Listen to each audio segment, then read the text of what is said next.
This podcast was created as a part of Podcast Lab by India Film Project in association with Anchor by Spotify.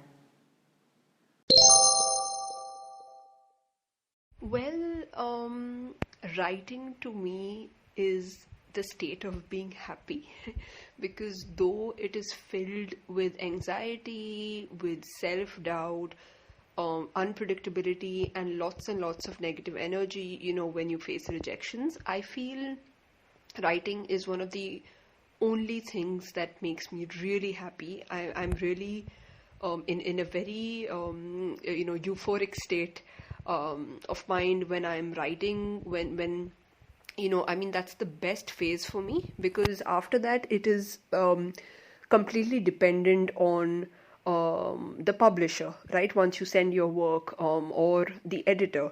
So I think I like having control over my work. So as long as I'm working on a creative piece, I really, really enjoy that process. So writing is happiness for me anytime. It is something that keeps me going. And storytelling, creativity, I feel, I always associate them with memorable characters. So for me, a good story is always a character driven story, right? So if I'm really, really drawn to a character, for me, that story is something that will stay with me forever. So one example I'd like to give is Never Let Me Go by Kazuo Ishiguro. I really, really love that story because those three characters, right, the three childhood friends, I can never forget them because of the dynamics that they share, because of the shared experiences that they go through, and in just the way Ishiguro was able to catch the nuances of friendship, of love through that story. I absolutely love it. Another book is The Kite Runner, because I love the friendship between Amir and Hassan, and it's a story that I can never ever forget, because I am generally drawn to stories about friendship, about love, but also because of the way the characters experience it, right? Because every character goes through a unique experience, and that's something that I love to create as a writer as well, right? If a reader is able to relate, or if a reader just loves the character for the way they are, I think that's it. That's what makes a good story.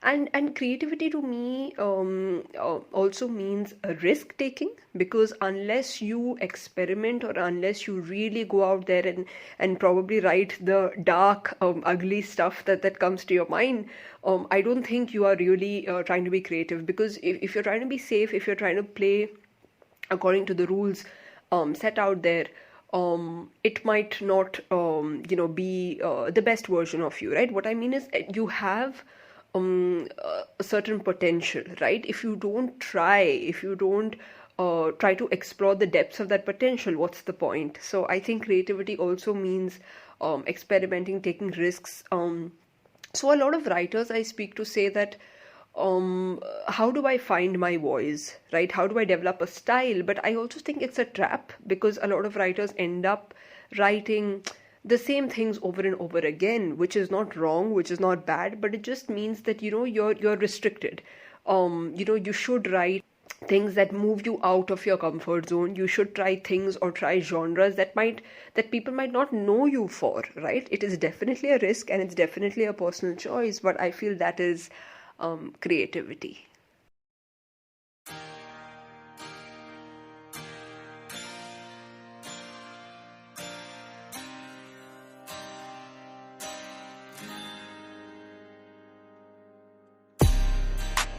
Hey everyone, welcome to the Closet Writer Chronicles. I'm your host Sangeeta, aka the Moody Marshmallow. You just heard our guest for today, Michelle DaCosta. Michelle is a writer and currently works as the managing editor at Bound. She was born and raised in Bahrain and has previously worked in corporate as a HR executive. She co-hosts the author interview podcast Books and Beyond with Bound. Her fiction and poetry can be found in several journals like Litero UK, Out of Print, the Bombay Literary Magazine, and many more. She's been published in over 50 literary magazines. Her poetry was longlisted for the Toto Award for Creative Writing in 2021, and she just had her debut poetry chapbook published by Yavanika Press in 2021 as well. Tune in as she shares her journey of finding writing as her passion, her favorite authors and books, and much more.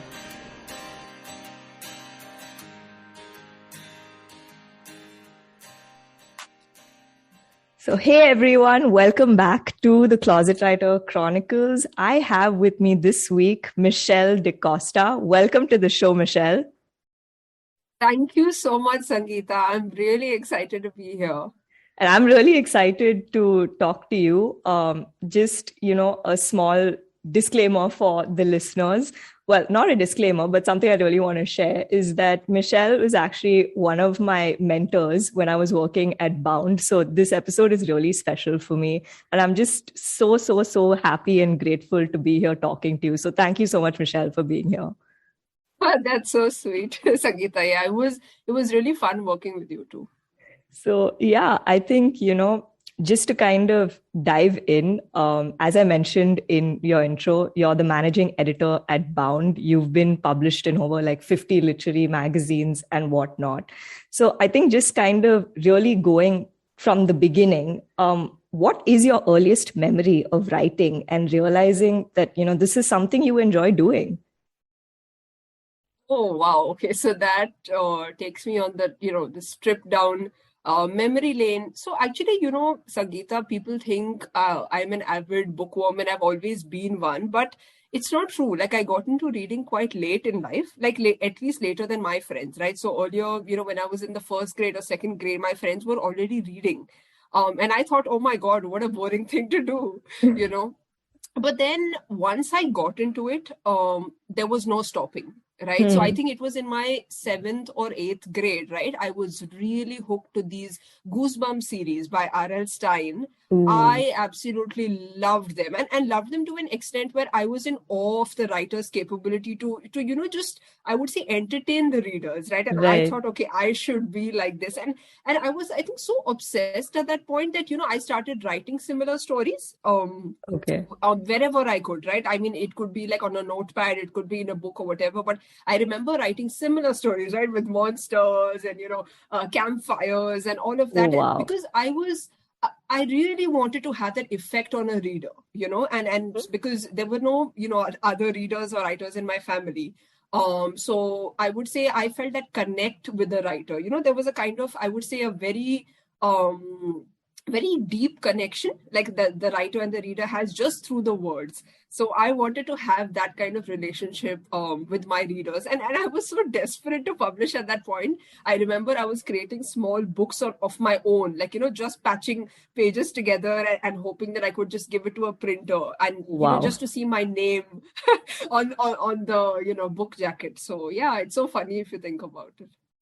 But that's really cool. I mean, I don't think 7th or 8th grade is that late, honestly speaking. I think it's pretty early, in my opinion, because you're doing some incredible work. But, having said that, you got into reading and you mentioned R.L. Stein and Goosebumps, then, I'm kind of wondering, what are the stories or other stories that have really impacted you, stayed with you, and really, inspired you to attempt writing? Yes, Goosebumps is there, but have there been any other writers or, even just books or films or TV shows that, the stories have really just like wowed you and you're like, oh my God, I wish I could write something like this? Oh, yeah, absolutely. I think, and especially now where there's this content boom, right? Like no matter what platform it is, be it audios, videos, or books, right? I think I just love consuming stories, right? It doesn't matter where it comes from. So the first stories that I was introduced to, were obviously not through books, but, my parents love telling stories, right? Like, how generally parents share, anecdotes from their life. I think that's how I realized that I like stories, right? It doesn't matter where it comes from.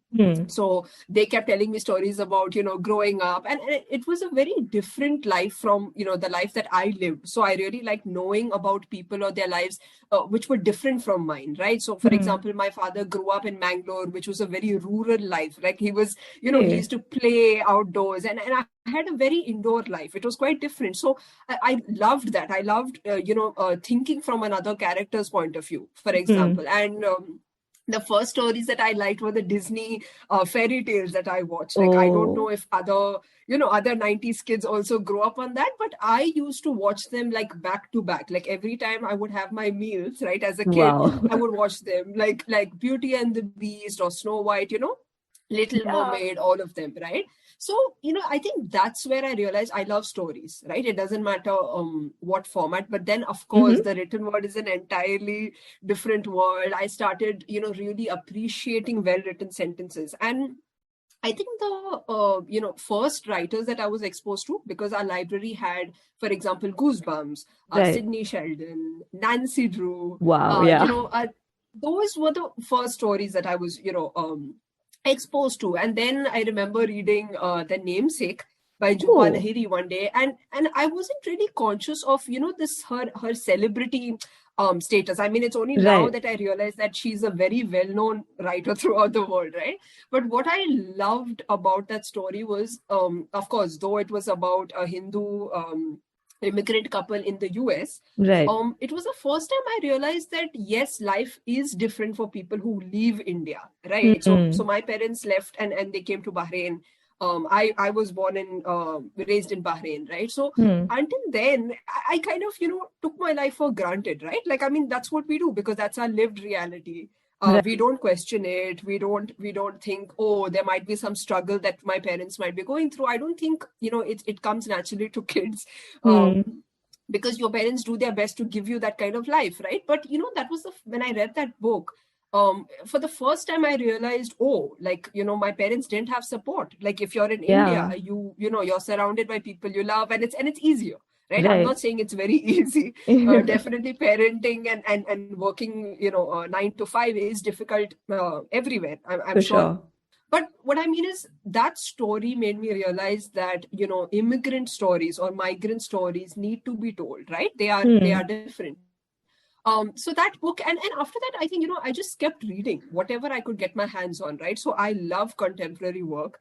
And I would say so many female writers' work really stood out to me. So, for example, Elena Ferrante, her work is, I mean, I was mind blown when I read The Days of Abandonment, right? And I keep telling my students, like I discuss her work a lot in my classes, and I keep telling them that it's a very simple tale, right? It's not rocket science. It's not, something, it's not outer space, right? What I mean is it's a very simple tale about domestic life, yet it's so impactful. I think for me, that's what I really enjoy in stories, right? So stories about ordinary life, right? Like they say, slice of life kind of writing. But when a writer does that well, I think I'm mind blown, right? I think it's more difficult to write about ordinary things than, I think things that are probably out of your comfort zone. One's taste evolves, right? The more you visit different places, the people you meet, the events you attend. So when I had gone to Bangalore for higher studies, that's where I was introduced to different writers, like, Northeastern writers, like, Janvi Barua, Janice Pariyat, Anjum Hassan.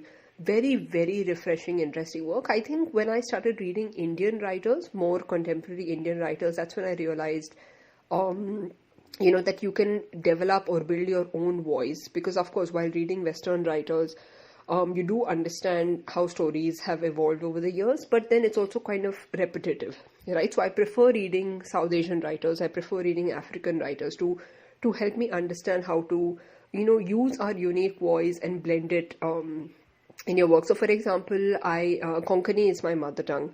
So, how to use that in poems, in prose, so that people really get an idea of who I am, my identity. So that is something that reading these works really helped me.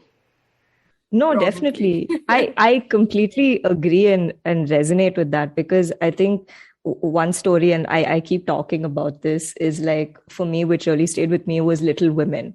And that's it's literally about this family and, this mother and these 4 sisters, kind of living their life, figuring their way in America. In like, it's just insane to see, the way how that story still resonates today, because it's just basic human emotions. It's so simple. It's still Exactly. the same things we're facing, which is so insane. So I completely resonate. Exactly. Yeah. So, talking about how a story written in another time period resonates till now, I was just reminded of Revolutionary Road, okay, by Richard Yates. Um, though people say it talks about a certain time period, it talks about living in the suburbs, right? Of course, every book has its own themes and all of that. But I feel that book captures, the feeling or this kind of, anxiety in life even today. So Right. that is even that I would say that's one of those stories that has stayed with me. So it started with, watching the adaptation, which Wow. is very Okay. famous because of the famous Titanic couple. It was kind of like a comeback for them, but that was not the reason why I liked it. Right, the story really stood out to me, and then I read the book, and then I keep recommending his writing to whoever I come across, because I feel he's a little underrated writer. Like usually you hear of these white writers, the canon, and all of that, but I think Richard Yates has not been given, I would say, as much importance as he deserves. So I Okay. really love his work. Yeah, that's a book I'm definitely going to check out. I've not read any of his work, so that's something I will definitely add Yeah, to you my should. reading list. Yes. But yeah, I think just to kind of, pivot a little bit, because, you mentioned the namesake in Jhumpa Lahiri, and, there was Yes. this resonance where you spoke about, your parents immigrating and actually then understanding that, oh, this is what it may have been like for them. I wonder, Mm. was it because I would assume for you also while growing up, it must have been like a very third culture kid situation, right? So, what was, I guess, identity like for you in terms of fitting in and finding your space? Because obviously you were living away from India in Bahrain, Right. in another place altogether, and then kind of figuring out how you fit in or your identity. What has that been like for you? And even just shifting back to India and again kind of finding your identity, if I can ask that question. Mm. Oh, yes. I think that's a very interesting question. Nobody has, asked me that till now. So I think, surprisingly, Sangeeta, I never felt I was away from India. I know it feels, it sounds like, oh my God, but the thing is, see, in the Gulf, or especially in Bahrain, when I lived there Hmm. were lots of Indians. Lots, I Okay. mean, to an extent where you feel you're in India. So, for example, I studied in Indian school. I studied the CBSE syllabus. Okay. All Almost all of our teachers were Indians, right? Majority, I'll say, Mallus from Kerala. Wow. Okay. And it was yeah, and so I think that's where I never kind of felt that gap. I never felt Okay. like I was really away from my country, because I was always surrounded by Indians, right? Neighbors are Indians, your classmates are Indians, everyone is an Indian, right? And there's a lot for expats over there. So, for example, there are a lot of Okay. clubs, right? So, ethnic clubs. I mean, I was never a Hmm. part of it. People, for example, from a certain place would be. So, there's like the Punjab Club or the Goan Singers Club, all of that. So what expats do is, they get together on the weekends. They have this kind of, I would say, bonding sessions where Right. you don't feel left out. Yeah, but for me, yeah, I never felt that. And also, we used to watch a lot of Bollywood, right? So we had this Okay. channel, 55. Okay, so there was this local channel, but they would air a Bollywood movie every Wednesday because of Wow. the crowd. Okay. Like they are like a huge expat population. Um, and there was a whole radio station also in Hindi.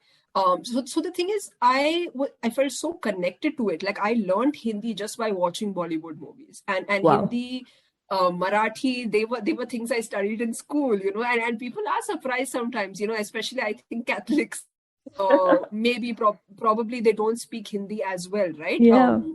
As well as others. But whenever I speak in Hindi, people say, "Oh my God, how do you know Hindi?" Because you were not even born and raised here. But yeah, so I think that's how it is for expats in the Gulf, at least. Like I'm not sure about other Western countries, Yeah. but in the Gulf, I can definitely say that the expat population is a lot. Yeah. Okay. That's incredible. And then, shifting back to Bombay, then I would assume would have Hmm. been, I guess, easy in a sense for you? Because I'm assuming, or was it tough? Did you feel like an outsider when you came and, So that actually, I'll tell you what I was really worried about. Okay, so one thing is Bombay and Bahrain is a complete contrast in terms of pace. Okay, right. so while Bahrain is very laid back, while it's Okay. very slow, so I mean, people love to just I would say, do their work, go to work, finish their 9 to 5 job, and then relax, right? That's the kind of atmosphere or work-life balance, if you can call it, that's there. But in Bombay, I think, life never pauses. Yeah, That is okay. something I realized when I came here. And one thing I really dreaded were the local trains, because I've Right. heard really scary stories about Okay.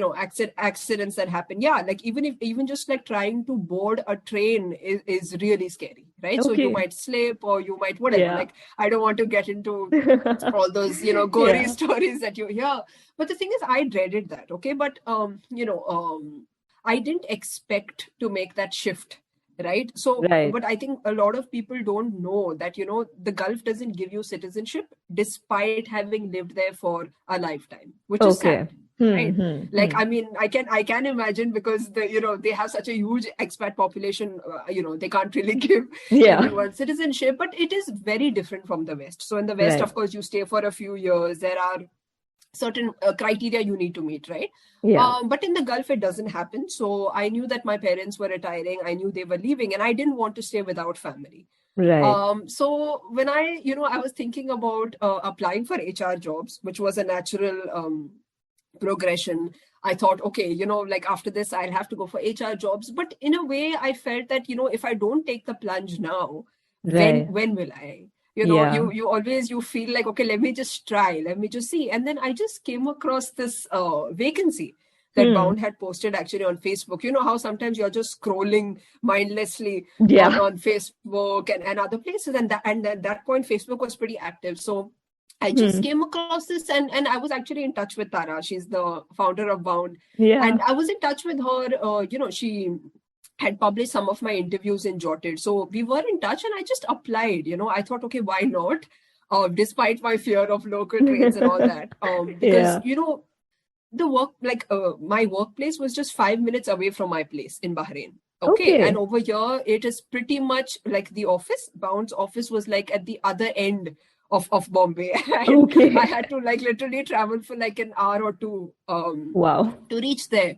So I'll say that that transition or that initial phase was definitely difficult, like for me to figure out local trains and all of that. But then, I feel that it's that it's the mindset at the end of Right. the day. It's that zeal, it's that enthusiasm. If you want to do it, if there's a will to do it, I think you can do it. Yeah, that's very well said, and I completely agree. If you do have the will to do it, you definitely can. And then, talking about your shift to Bombay and, Bound, how did you decide to make the switch from a corporate career in HR to, being managing editor at Bound? Because, I feel like making a career switch in general can be quite tricky and challenging and also scary to some degree. And especially jumping from corporate to creative it can be quite a different ball game altogether. So how did you decide to just take that decision? And, what has that transition and journey been like for you? So yeah, like I mentioned earlier, I just noticed the vacancy. But the thing is, Sangeeta, my first job, right? Like my first proper job, which was not an internship, was in media. So I had actually applied for HR jobs, but it was a really bad time in Bahrain, recession, all of that. There were no openings. Okay. So I came across this vacancy actually, and it was Bahrain's national newspaper, right? They wanted people for their online team. I applied and I got in, and I was working there, almost for a year. But then, after a point, you feel, okay, you want growth. And then I was also thinking about my education, right? So you invest 5 years into a certain degree or into a certain field. And I studied BCom and MBA. So I was wondering, okay, should I give it a shot? Like I wanted to give it a shot. I wanted to try working in HR. So I applied, and luckily I got, I would say good exposure, because it was a generalist role. I think in general, my personality is such where, you just do one thing and you get bored, right? You want to do multiple things. And I think that gives you a good I would say it's a good stepping stone. Mm-hmm. Because when you do multiple things in a field, that's when you realize what you really like. So, for example, I was into training, recruitment, different fields Yeah. in HR. So I worked there for around 3 years. And Okay. after that, like I said, I knew we were leaving. I knew we were leaving Bahrain. And of course, HR there and HR here is completely different. So I Yeah. had my own, doubts. I had all of that. So then I, came across this vacancy and I applied. Now the thing is, see, as I said, there's this feeling, right? If I don't try right now, when will I get a chance? So the thing is, I've always been into this. So I've been writing, I've been, applying for voluntary positions as readers in magazines. I've edited at magazines. So these were all, stuff that I did out of my love for reading and writing. I Yeah. wanted experience. Right. So I always did that on the side. So I would come back after my work and then, resume all of this. That literally kept me going. Wow. But then I thought, why not do it as a day job? Because it's a completely different thing, right? Yeah. I wanted to try it out. I wanted to see, okay, what is it? What is a professional life in the creative field, So, and I heard there were a lot of applications. So I was really thrilled that, when I got the job, and I'll say that, my parents supported me a lot, like as in I live Yeah. with family. So that kind of, I would say, support system is very important. So that Yeah. way my transition was easier. Tara was very supportive. My parents were supportive. So I feel that, it's up to you. It's a choice you make. So yes, it was risky. I would not doubt that. And of course, and it's a startup, right? Yeah. Also, people were telling me that, oh, like, isn't that risky? I said, see, if you think about it, anything in life is risky. That's but true. you make a choice. Yeah. You make a choice, So I think that's what, that's, I think, a very conscious choice that I took. And if it hadn't worked out, I would have probably gone back to HR. I'm not sure. Okay. But that is something that I wanted to try out for myself, Yeah. And more power to you, because you are thriving, as I think we can all see. Thank you. It's so sweet of you. Yeah, it's really incredible, because I always, find it inspiring to hear from people who just, suddenly decide to switch career paths and then, are doing amazingly well. And it's really inspiring to see you do that, Michelle. You're like a live example of that. And I'm sure like people... Thank you. Really, I really mean that. I think people listening to this, if there's anyone out there who needs that nudge to maybe just kind of, try something else, this could be that much needed nudge. So thank you for being here and doing this. Life is short. I think that is something that people should remember, Yeah. I don't mean, live irresponsibly, live erratically.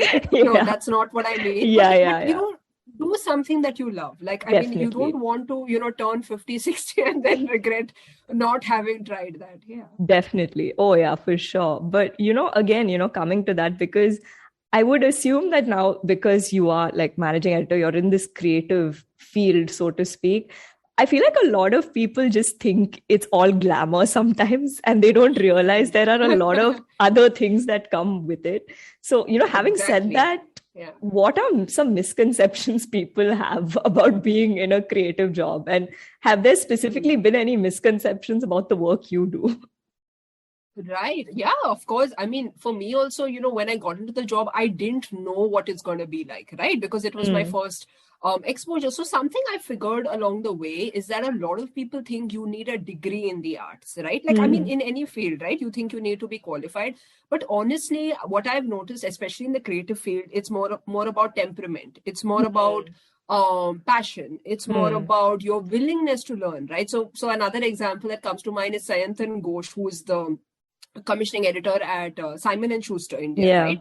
So his background is also into commerce and business, right? Like, I mean, he's not somebody who has a degree in the literary field. So what I mean is, of course, that these are exceptions, right? Most of the people in the industry do have degrees. But what I mean is, I feel it's much more than that, right? A degree will only do so much for you. Right. You have to have that willingness to learn and to get your hands dirty. So another misconception is, oh, it's all about reading and writing. No, it's not. Like, and especially with Bound, the thing is, it's such a small team. we've each of us have, done everything. It's kind of like, you have to get your hands into marketing, into accounting, into, different fields. And that's where, my background helped, because I was not from a typical arts background, and I'm generally that person who loves to do multiple things. It just, happened, I would say, naturally. Yeah. But I have noticed that other people, they're reluctant to do other things, right? Of course, I'm not stereotyping anybody, but I would say that having an open mind definitely helps, because at the end of the day, books require a whole ecosystem, right? Books is not just reading and writing; it's everything that goes into it, right? There's the book cover, there's the editor who does the work, then there's a designer, right? So it's I would say a whole ecosystem which you have to be open to. And I feel another decision that generally people should make when they decide to move into a creative field is, do you want to just do one thing, right? So in a small team, especially in startups and in small publishing houses, small press, for example, you get to do everything. Now that is something you have to decide, right? It's a choice that you make. If you move on to a bigger publishing house, you generally have a very narrow or a very specific role. So I feel that if somebody easily gets bored, if somebody cannot just do the same thing day in and day out, then they shouldn't opt for that. So I feel it's more of a personality trait as well. Yeah, no, for sure. And I think very relevant points, because I think, like you said, it's important that people first kind of understand themselves and what it is that they want to do, and accordingly, make a call. And I think, but sometimes it's difficult to know that beforehand. So of course, why not see, like, through internships, like how you worked with Bound. So for example, just keep looking out for opportunities. I mean, Definitely. only my point was that, there's only so much you can learn from theory of course. from others' experiences. But unless you do it, you learn on the job. So unless you do it and figure it out for your own, it's really difficult to tell. Yeah, definitely. Because I'm very grateful for the opportunity I had with Bound, because I learned a lot, and I think it really opened my eyes to what, the job entails, what the field entails.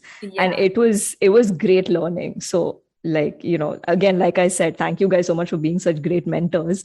But yeah, I think, kind of now moving more towards your side of being published and, writing. You've been published in over like 50 literary magazines, I believe, which is insane. And you're still getting published. But, one of the interesting things I noticed about you is that you also talk about, rejection mails you get from, literary magazines or places or things you've applied for. And I was just wondering, because we're constantly, talking about success and putting your best foot forward and your best image and self out there. Why do you, in such a situation, why do you think it's important to talk about, setbacks or rejection? And do you ever have a fear that it could, tarnish the image you have as a successful writer? Oh, wow. Oh, thank you firstly for observing, for observing that I do share my rejection. So, see, the thing is, Sangeeta, as a person, I'm quite open, right? I mean, it doesn't matter who the person is or whichever field. I love to be open. I love to be vulnerable. And for me, that is, I would say, the best trait that I find in people, right? And I generally connect with people who are honest, who are vulnerable, right? I don't really like pretending. I don't like faking things, or I don't like connecting with people who are fake, because the thing is, it doesn't help. Okay. Right. And one thing I noticed with social media is, come on, let's face it, people do lie, right? Yeah. Like, I mean, I of course, I'm nobody to tell that, people are lying. Of course, it might be their truth. And I'm happy. I'm really happy if the other person is genuinely happy. My point is, if somebody is just projecting a certain kind of life and in reality they're not happy, that doesn't appeal to me. So what I thought was, why just share acceptances, especially with Instagram and with these platforms where people generally see all these happy things, and they just become very insecure and anxious. I thought, like, come on, I mean, everyone's life has ups and downs, right? And especially with writing, especially with the creative field where it's extremely unpredictable, why do people only share the good? stuff, you know. Yeah. So I really wanted to share that. I wanted people to know that it's okay. And yes, I mean, I do worry that it will tarnish my image, but I think now I'm more secure, right? Like earlier Okay. when I was starting out, definitely, you know, I would say, oh, what would people think about me? They would just think I'm a bad writer, right? Of course, I do think that, right? Of course, that'll always be there. But now I think I'm more secure because I feel, you know, this is something that happens to everybody. It Right. happens to even the best of the best writers, right? Like Yeah. everybody gets rejected. And I feel by sharing the rejections, you know, people say that, I mean, I've got messages where people say that, you know, thank you for sharing this. It's made my day a little better. And then I felt, Okay. oh, because, you know, we all look for validation in a way. I felt really happy that, oh, it is helping people. Yeah, because some people say that, you know, we never wanted to share our rejections because we thought, okay, what will people think of us? But the fact that you are sharing it makes it, you know, normal, kind of like normalizing rejection. So I feel, yeah.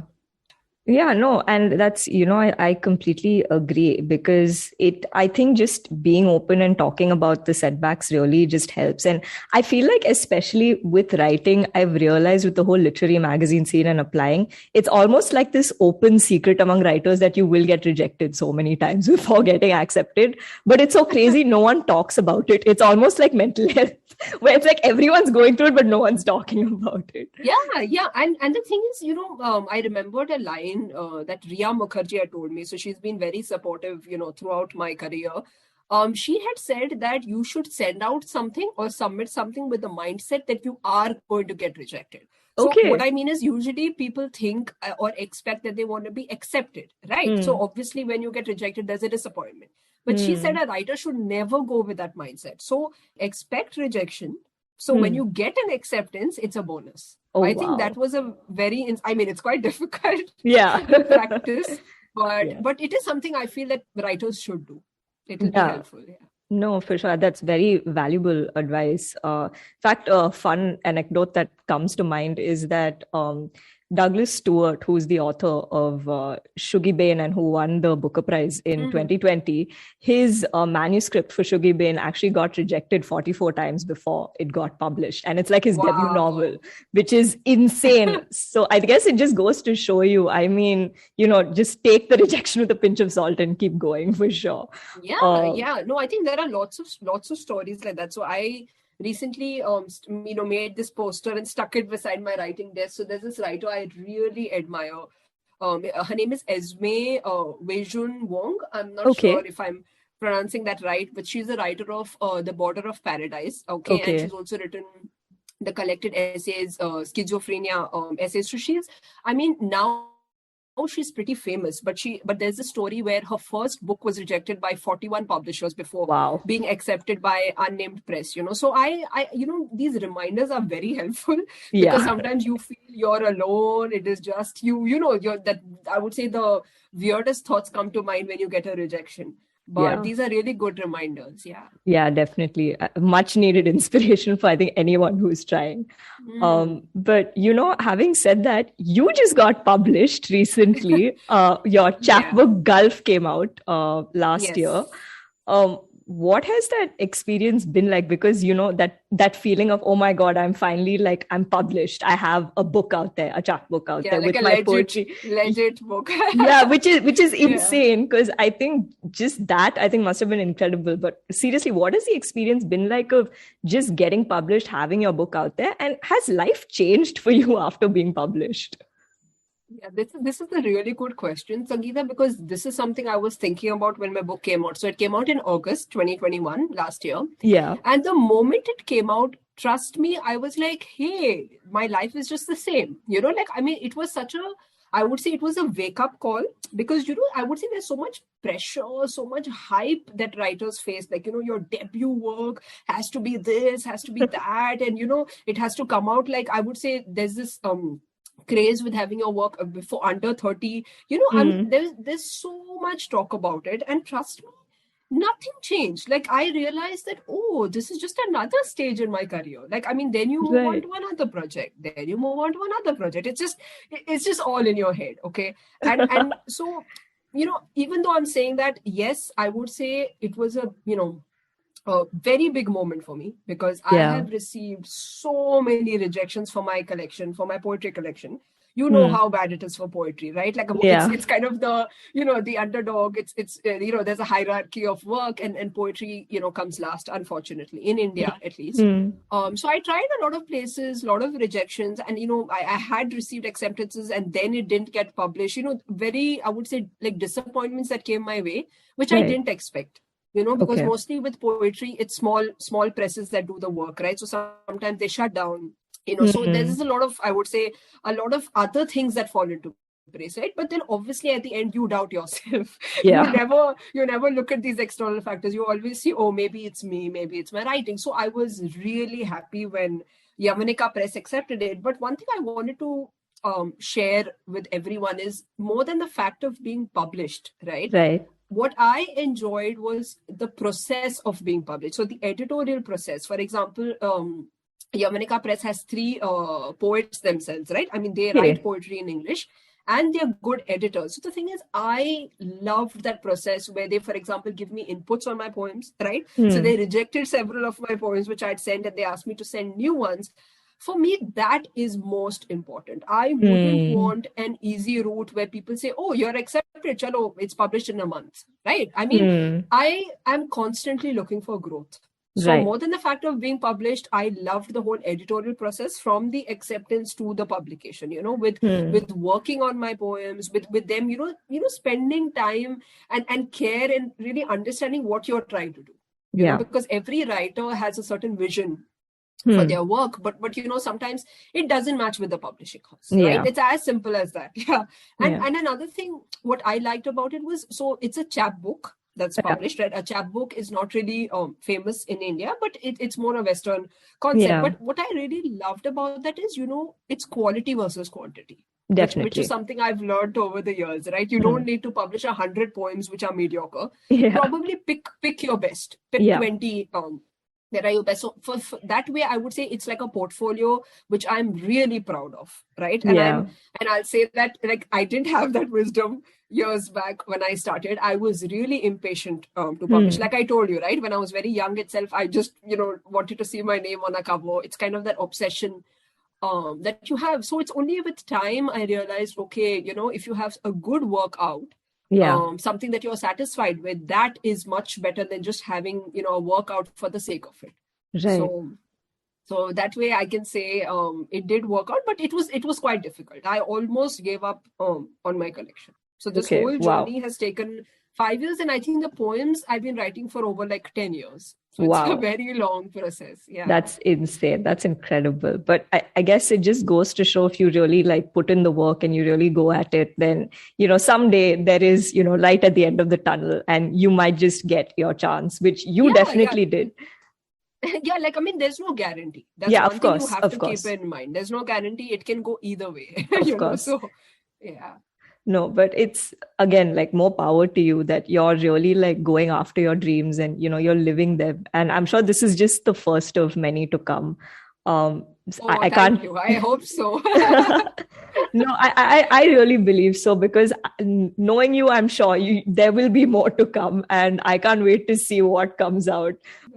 Yeah, but talking about being an author, the other thing is, you and Tara run this really cool podcast called Books and Beyond. So for those who may not know what Books and Beyond is, it's this really cool author interview podcast hosted by Michelle and Tara, who's the founder of Bound, where they pretty much talk to different writers and authors about their books, their journeys, and a bunch of other like cool things about their journey.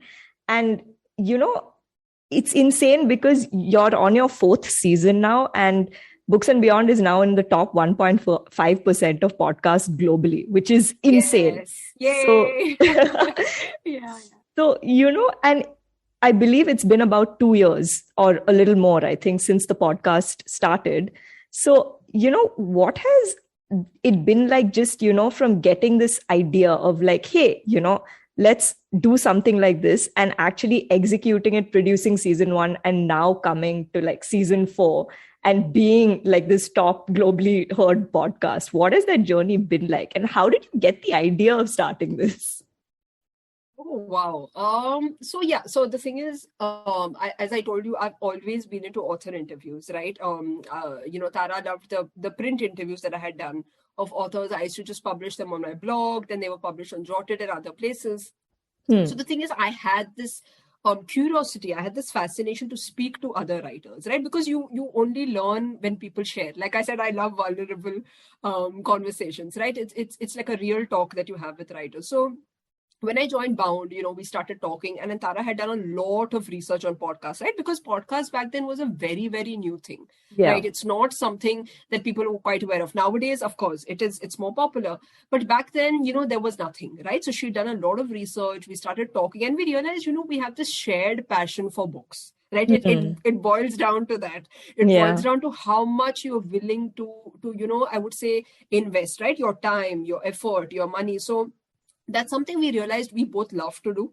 So it just started from there, and I'll say it was very, very difficult. It was a whole new process because I was not used to speaking, or you know what I mean. Like I was a very print person. I used to write a lot. So the voice modulation techniques, or how do you even ask a question, or all of that. Like I would say a lot of practice. A lot of effort, a lot of research has helped. And the fact that, both of us love doing this, that is what has, I think, helped us. And yes, adapting, because firstly, we were recording in a studio in Bandra. And now, we are recording, at least, I think for around 2 years now, we have been recording from home, facing all kinds of glitches online, everything possible. And despite that, keeping it going, because at the end of the day, we love it. That is something I think people should know, that, what I'm trying to say is just your love or your passion for it is not enough. Many things will come in them, right? Definitely. It's a very difficult process when you're trying to do something creative and all of that. And I think just keeping at it. Yeah, definitely. No, because it's incredible what you've managed to do with the show and, with where it's going today. But, having said that, which have been, I don't know if this is a controversial question to ask, but have there been any favorite author interviews you've had from, Books and Beyond, if you can share a few? So I'll say that if an interview is challenging in a way which pushes me out of my comfort zone, I enjoy that more. Because, after a point, things do become repetitive, right? How do you still stay interested? How do you still push yourself? So what I'm trying to say is, I'm not picking favorites here. But for example, if there is a genre which I, wasn't avidly reading before, right? So for example, let's say maybe food writing. Okay. Or let's say maybe a business book. Okay. So that is not something probably I would have picked up naturally before. But what I've realized is, because it's through Books and Beyond, because I'm, doing it has opened up a different genre or a whole new field for me. That's where I find it really fascinating, because otherwise, there is a tendency that you become repetitive. You forget to be, there's no innovation. So that way, I'll say I enjoy those episodes more, which are not that familiar to me. Okay. Yeah, that's really interesting. I think that's something I'm slowly kind of picking up, even with this podcast that I'm doing right now. It's just, I completely agree. You just get exposed to so many different subjects and genres. And I think just every person is so different. The conversations that come out are so different. And there's definitely a lot to take back from that. So completely. And the more different they are, the more you learn, right? Otherwise, you already know the answers. For sure. It's always great, I think, to have these conversations. It's sometimes weird also, because when I put the podcast out, it's like, it's a recorded conversation between me and another person. And it sounds kind of creepy, but it's also so educational at the same time, because you're listening in. But it's I love the experience so far. But now that we're kind of coming towards the end of this interview, we always end with these two questions. So the first one is, what are your aspirations? What are you looking forward to in the near or even distant future? Maybe another book, Michelle. So I am working on some things at the moment, but the thing is, because of my nature, I work on multiple things at a time, right? So I don't get bored. So I really don't know when they'll be complete, or, basically when they would see the light of day. I'm not sure. But one thing that I've been thinking a lot about in the past few months is, because, I do multiple things at Bound, right? So I've also thought about, okay, what do I really want to do in the future? And one thing I really, really enjoy, like out of all the things, multiple things that we do, is teaching. I've realized that I love guiding writers. I love teaching classes. So if I could do that probably full time in the near future, I'm not sure. I would love to do that as a, full-time thing. Teaching and writing is something I would love to do on a daily basis, like because you only have so many hours in a day. You have only so much effort, so much energy you can put into your work. So I feel that is something I would enjoy, because I am contributing in a way to other writers. I've always been supportive for other writers, so I love that energy that I get when I speak to students. So that, and continuing writing, so poetry, fiction, non-fiction, articles, essays here and there. So yeah, that's amazing. And as someone who's attended Michelle's classes, I can vouch she's an amazing mentor. So if you ever get the opportunity to attend a session by her, please do take it up, really. But now coming to our last question, what is a piece of advice or learning you'd like to share with people? It can be creative, professional, or something you've just experienced in life and you just wish people were more aware of and knew. I feel, with advice, people should always do at the end of the day what they want to do, right? People can tell you 100 things, especially with writing advice. You find a lot by famous writers, by celeb writers, but sometimes that might not work for you. So don't be too hard on yourself, because sometimes you don't know. Writers are just, probably they've received a grant. They have all the support possible in the world, and they're just writing. But your reality might be very different, correct? Right. So what I mean is, advice is also, I think, context related. Right. Keeping that in mind, I would say one thing I really want to tell every writer is there's no substitute for hard work. Yeah, right? Definitely.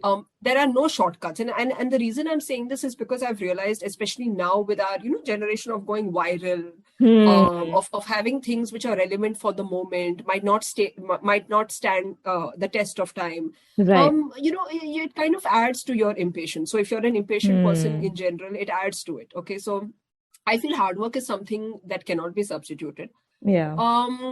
And because, for example, many people ask me, like, give me a list of literary journals, for example. And that's something nobody gave me. I spent hours and hours of, just searching the net for names of journals, reading the journals, right? Right. And unless you do that, you can't expect something in return, right? Definitely. So I know that there are some writers who blindly send out work to journals without having read them. Sometimes they don't even change the name of the editor in the cover letter. Oh, okay. So I would say, then you can't expect something in return. So definitely that. And another thing is, be supportive. See, if you expect, it's a two-way street, right? Yeah. If you can't appreciate another person's work or support others' work, how can you expect that in return? It's kind of like a give and take thing. And I don't mean give and take as in, just for the sake of networking, like honestly critiquing their work, vouching for their success, so what I used to do was, for example, if I'm published in a journal, I would read other writers' work who are published in the same issue. I would reach out to them, tell them what I thought of their work. And it was a very natural thing. I never thought about, what will I get in return? Yeah. But I'd say that kind of warm atmosphere is something I think writers should cultivate, because it's a small world, right? If we don't support each other, who will? And the arts itself, it's quite a, I think it needs everyone's support. Definitely. Possible. And the last thing I think I would say is, don't be impatient, which is something I've learned the hard way. I was pretty impatient back then, and I used to think, the number of publications count. I don't think that's the case anymore, because honestly, there are lots of journals out there now. Like, I mean, there's no dearth of opportunities, correct? So don't get carried away if you get published in a few journals. I think focusing on quality is more important. Definitely. Yeah, very, very valuable advice and very relevant. And I think it's something which I think everyone kind of knows, but just keeps forgetting or just overlooks for some strange reason. But it's true. I think just staying patient, staying on track, putting in the work, and really, going for it. Like there are no shortcuts. Yeah. Yeah, for sure. Like I completely agree. Much needed. And on that lovely motivational and warm note, we've now come to the end of this interview. Thank you so much for being here, Michelle. I wish I could talk to you for longer. I loved it. Thank you so much, Sangeeta. No, thank you so much for being here. It's really, I'm so grateful and happy we could do this. And yeah, thank you so much for being here. Yeah, it's a pleasure, and I wish you all the best with this podcast and with any other creative, endeavors that you do in the future. Thank you.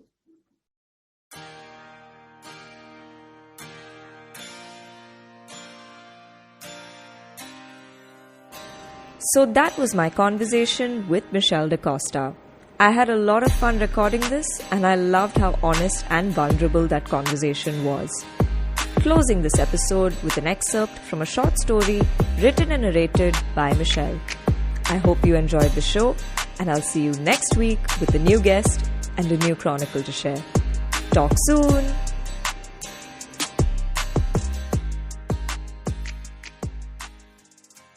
I'm reading out from my short story titled Flight, which was published in Litro magazine. Courage tries again, in vain, to explain to Eustace that his beloved Muriel is in danger. Eustace kicks him, muttering, "Stupid dog." Courage says, "Oh no, Muriel, I'll save you." I'm watching Courage the cowardly dog and eating cornflakes. Courage lives in the middle of nowhere. Creepy things happen in nowhere, and the narrative always relies on him to save the day. I live on the small island in the Gulf with my parents. I could have been anywhere else, but I'm still here, stuck like Courage.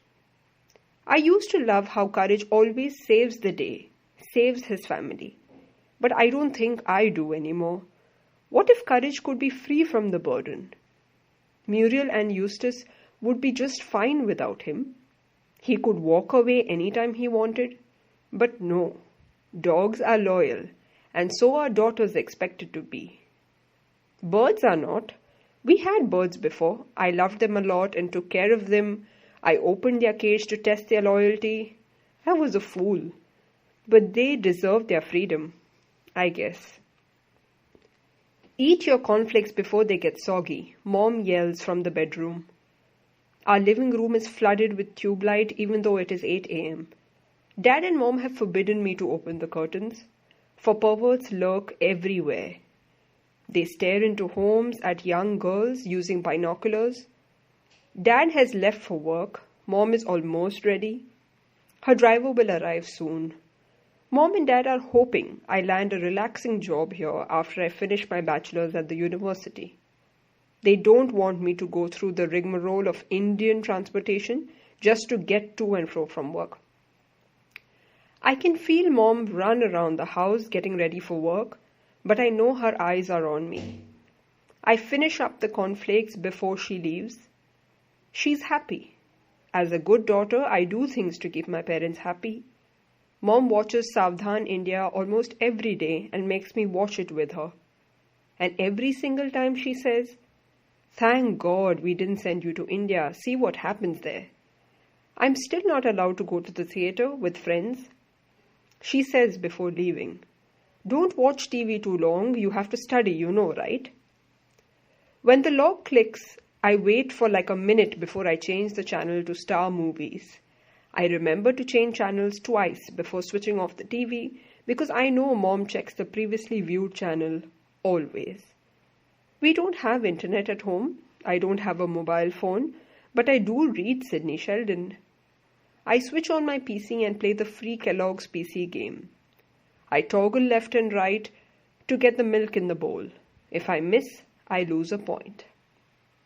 After the TV and PC fail to entertain me for long, I draw the living room curtains with more force than I intended. A curtain ring breaks.